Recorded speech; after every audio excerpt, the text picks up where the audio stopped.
Well, last week we saw that dramatic video of a truck that exploded in flames.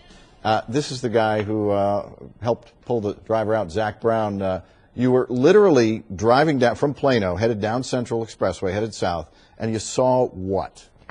Just saw an 18-wheeler swerve over a couple lanes of traffic and hit the pillar there under the, I believe it was the George Bush there. Right. Catch on fire. Right, and not just catch on fire. I mean, look at that. And you, before it got to this point, obviously, ran up, and somebody else ran up with you, and yeah, we're looking for the driver. Yeah, there was another guy there.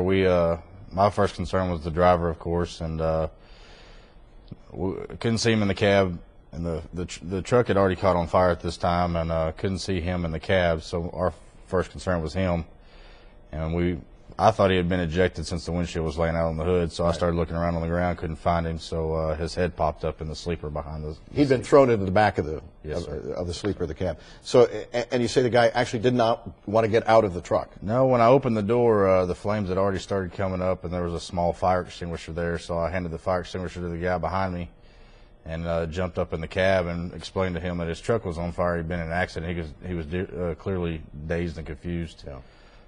He did not want to get out of the truck. He just wanted to get his things. I ended up having to physically pull him out of the vehicle at the time. Once I figured out that there were no bones broken, he was just dazed and confused. So. Right. So, I mean, you kind of muscled him on out of there. Yeah, he grabbed on the steering wheel pretty tight, didn't want to leave. This is not the first time this has happened to you? No, sir, it's not.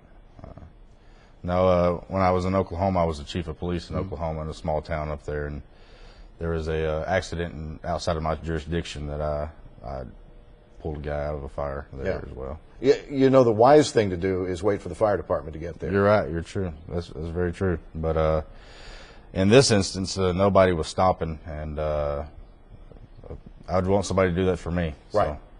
Yeah.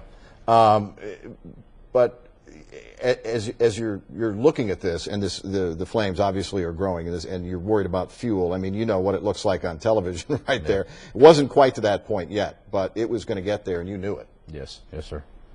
Did you have any idea what was in the truck? Did he have any idea what was in the truck? I asked him.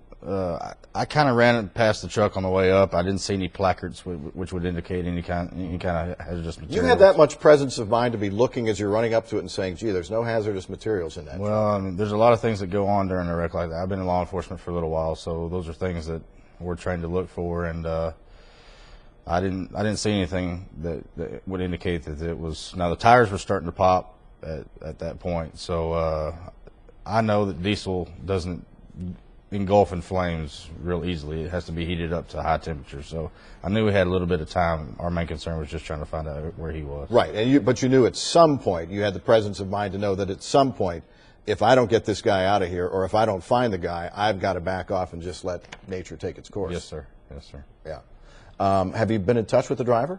No, I asked him his name at the scene. He finally told me his last name.